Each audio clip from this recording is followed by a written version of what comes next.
پڑھیں گے chapter number 12، سبق نمبر 12 جو ہے ٹاپک ہے الیکشن۔ ابھی جسٹ ریسنٹلی یعنی ابھی کچھ دن پہلے الیکشن کا ماحول تھا۔ آپ جانتے ہو کہ بہار کے جو وزیر اعلیٰ یعنی بہار اسمبلی کا چناؤ چل رہے تھے، انتخابات چل رہے تھے، کافی لوگوں میں جوش تھا، چاہے وہ بچے ہو بوڑھے ہو، جن لوگوں کا عمر 18 سال سے زیادہ تھا وہ لوگ ووٹ دینے کے لیے پریشان تھے کہ کس کی سرکار بنے گی، کس کی حکومت بنے گی۔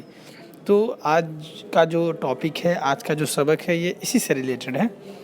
تو ہم لوگ آئیے پڑھتے ہیں کہ الیکشن کے اس مضمون میں کیا کیا چیزیں بتائی گئی ہیں۔ اس مضمون کو رشید احمد صدیقی نے لکھا ہے۔ کہتے ہیں کہ رشید احمد صدیقی نے بڑے دلچسپ انداز میں الیکشن کا نقشہ کھینچا ہے۔ الیکشن کے دوران امیدواروں کے درمیان مصنف کی کیا درگت ہوئی، یہ اس مضمون کا خاص پہلو ہے۔ مضمون کو پڑھیے اور پتہ لگائیے کہ الیکشن اچھی چیز ہے یا بری چیز ہے۔ اب جب آپ اس کو پڑھ لو گے، ظاہر سی بات ہے ریئل لائف میں بھی دیکھو گے تو آپ کو اندازہ ہوگا کہ الیکشن کتنا بری چیز ہے اور کیا واقعی اچھا چیز ہے۔ تو اس کا انالائز آپ جب اس کو پڑھو گے تب سمجھ میں آئے گا۔ کہتے ہیں مصنف کہ آپ کو معلوم ہے کہ ہندوستان میں برسات کے موسم میں بالعموم کا مطلب عام طور سے لوگ کشتی لڑتے ہیں۔ برسات کے موسم میں کشتی لڑتے ہیں، جھولا جھولتے ہیں اور پھلوری کھاتے ہیں۔ سیلاب آیا تو درخت پر چڑھ گئے، ہیضہ ہوا تو اسی درخت کے بھوت بن گئے۔ لیکن یہ بات تو عوام یا جہلا سے متعلق ہے۔ جہلا یہ جاہل کی جمع ہے جہلا۔ مہذب لوگ ایسا نہیں کرتے، وہ کشتی کے بجائے الیکشن لڑتے ہیں، کونسلوں میں پینگے بڑھاتے ہیں اور کمیٹیوں میں پکوان اڑاتے ہیں۔ ایک دن یہی الیکشن کی فصل تھی۔ الیکشن کا فصل کا مطلب الیکشن کا ماحول تھا، الیکشن کا موسم تھا۔ ووٹ لینے کے لیے لوگ موٹر، ڈنڈے اور لڈو لیے ہوئے میری تلاش میں نکلے تھے۔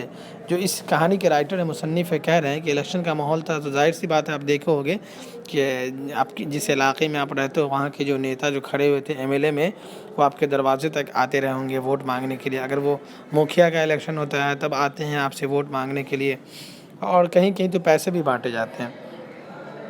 تو کہہ رہے ہیں کہ 3 امیدوار تھے اور میں نے تینوں سے ووٹ دینے کا وعدہ کر لیا۔ رشید صاحب جو اس کہانی کو لکھے ہیں وہ کہہ رہے ہیں کہ جب امیدوار کینڈیڈیٹ ہمارے دروازے پہ آتے تھے تو ہم نے تینوں کو کہا ہاں ٹھیک ہے آپ کو بھی دیں گے، آپ کو بھی دیں گے، آپ کو بھی دیں گے۔ ایک سے تو اس بنا پر کہ مجھ پر اس کے روپیے واجب تھے، اور دوسرے سے یوں کہ میں اس کا کاشتکار تھا۔ ایک سے میں اس لیے وعدہ کیا کہ میں قرض دار تھا، میں اس سے پیسہ لیا ہوا تھا، اس لیے میں اس کو بولا کہ میں آپ کو ووٹ کروں گا، اور دوسرے سے اس لیے وعدہ کیا کہ میں اس کے یہاں کسانی کرتا تھا، کھیتی باڑی کرتا تھا، اور تیسرے سے اس لیے کہ یہ شخص بات کرتے کرتے یا تو کبھی خود رو پڑتا تھا یا مار ڈالنے پر آمادہ ہو جاتا تھا، دھمکی دیتا تھا، تو اس لیے وہ راضی ہو گیا۔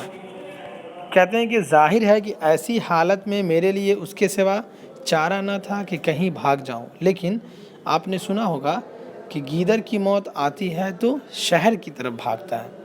میں اتفاق سے ایسے مقام پر جا نکلا جہاں ہر طرف عجیب و غریب قسم کے لوگ کا ہجوم تھا۔ کہیں گراموفون بج رہا تھا، کہیں کھانے پکانے اور کھلانے کا انتظام تھا۔ ایک طرف سپیرا سانپ کے اور دوسری طرف مداری بندر اور بھالو بکری کے کرتب دکھا رہا تھا۔ ایک طرف سبیل لگی ہوئی تھی، دوسری طرف ناچ رنگ کا سامان تھا۔ ایک جگہ کچھ لوگ لیکچر دے رہے تھے اور حاضرین کہتے ہیں حاضر ہونے والے کو، ایک ہوتا ہے ناظرین دیکھنے والا، لیکن یہاں پہ حاضرین ہے۔ حاضرین کو دیکھ کر مجھے خیال آیا کہ شاید کوئی من چلا کسی سیاسی سنیاسی یا فقیر کی بنائی ہوئی جڑی بوٹیوں کے خاص بتا رہا ہے، اس کی خاصیت بتا رہا ہے۔ ابھی میں اسی حیث و بیس میں تھا کہ ماجرا کیا ہے کہ ایک صاحب نے نہایت ہی دوستانہ انداز میں پیچھے سے آ کر میری گردن پکڑ لی اور آگے پیچھے کھینچ دھکیل کر، جیسے رائفل میں کارتوس بھرے جاتے ہیں، پہلے آگے کے پھر پیچھے کیے جاتے ہیں، اس میں کارتوس بھر کر کے اسی طرح میرے گردن کو آگے پیچھے کھینچ رہے تھے۔ بولے کیوں آپ کا نام بندو خاں ہے؟ چلیے ووٹ دیجئے اور یہ بیڑی پیجئے، بڑا انتظار دکھایا آپ نے۔ میں نے دوستی کا اعتراف ابھی اسی حد تک کیا تھا کہ بیڑی لینے پر آمادہ ہوا تھا کہ ایک دوسرے صاحب نے مجھے اپنی طرف گھسیٹا اور بولے، خبردار بدھو، خلیفہ میرے ووٹر ہیں۔ لڑکپن میں ہم دونوں کپاس چرایا کرتے اور مار کھایا کرتے تھے۔ کیوں خلیفہ بھولے تو نہیں ہیں؟ ابھی میں نے پورے طور پر حافظہ کا امتحان نہیں لیا تھا، نہ دیا تھا کہ ایک تیسرے بزرگ آگے بڑھے اور میرا گریبان کرتے ہیں کالر کو پکڑ کر کھینچ کر بولے، واہ میرے بنے، تم نے تو کنویں جھکوا دیے، ایسا بھی کیا غائب ہونا، چلو کچھ کھا پی لو، اس کے بعد مجرا سنیں گے۔ لیکن اس سارے جو قصے تھا اس کا انجام یہ ہوا کہ مجھے اس کمرے میں لے گئے جہاں ووٹروں کی جانچ پڑتال ہوتی ہے۔ اصلی شخص جس کا ووٹ پڑنے والا تھا بندہ حسن تھا۔ کلرک نے پوچھا، بندہ حسن کون ہے؟ میرے ایک دوست نے مجھے آگے بڑھا کر کہا، صاحب ان کا اصلی نام بندہ حسن ہے، لیکن یہ نام ماں باپ نے رکھا تھا، ورنہ عام طور پر ان کو بندو خواہ کہتے ہیں۔ دوسرے نے کہا، ارے بھائی اللہ سے ڈرو، بدھو خلیفہ ہمیشہ سے بدھو خلیفہ ہیں، اسی نام سے ووٹ دیں گے۔ تیسرے نے لپک کر للکارا، ارے لوگوں خدا سے ڈرو یا نہ ڈرو، حوالات سے تو ڈرو۔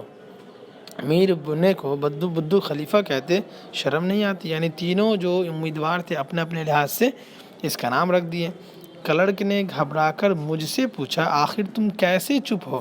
تم ہی بتاؤ تمہارا نام کیا ہے؟ میں نے کہا، حضور اپنا اصلی نام تو مجھے بھی ٹھیک سے یاد معلوم نہیں، لیکن کشتی لڑتا تھا اکھاڑے میں تو بندو خاں کے نام سے مشہور ہوا تھا۔ غازی میاں کا علم اٹھانے لگا تو بدھو خلیفہ کہلایا۔ اب نفیری بجاتا اور فرینی بیچتا ہوں تو لوگ میر بنیے کہتے ہیں۔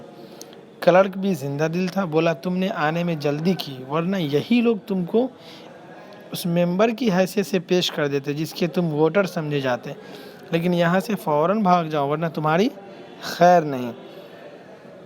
تو اس طرح سے یہ کہانی آگے بڑھا۔ پھر کہتا ہے کہ میں بھاگا اور سارا مجمع میرے پیچھے ہو لیا۔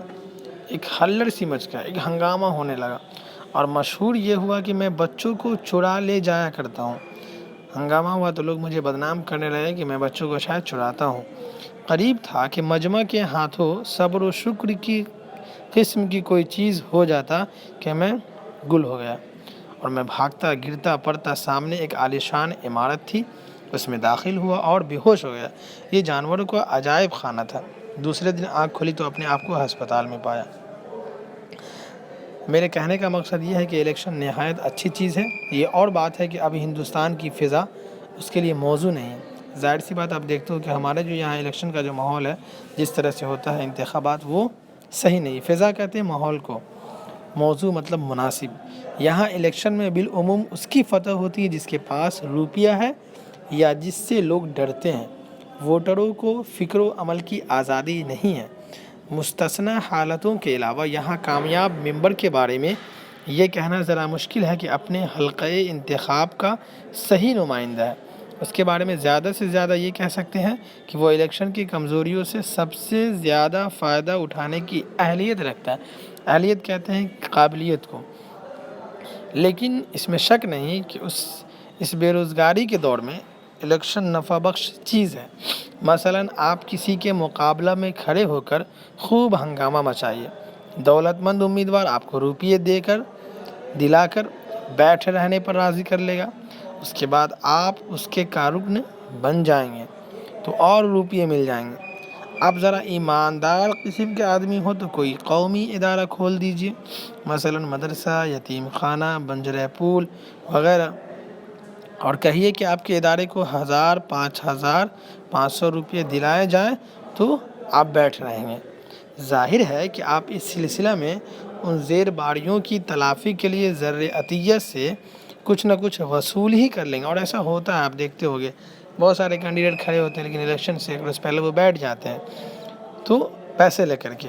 اور اس سے بھی زیادہ ظاہر ہے کہ آپ اپنے خوش قسمت نہیں ہوں گے کہ اتنی ذرا سی رقم سے آپ کی تمام زیر باریاں دور ہو جائیں گی۔ خوش قسمت یہ جو ہے صفت کا لفظ ہے.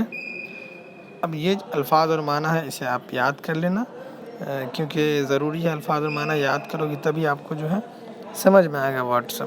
جیسے نفیری بجانا تھا، شہنائی بجانا، پینگی بڑھانا، میل جول بڑھانا، بے تکلفی بنانا. اس طرح سے ان سارے الفاظ کو آپ یاد کرو.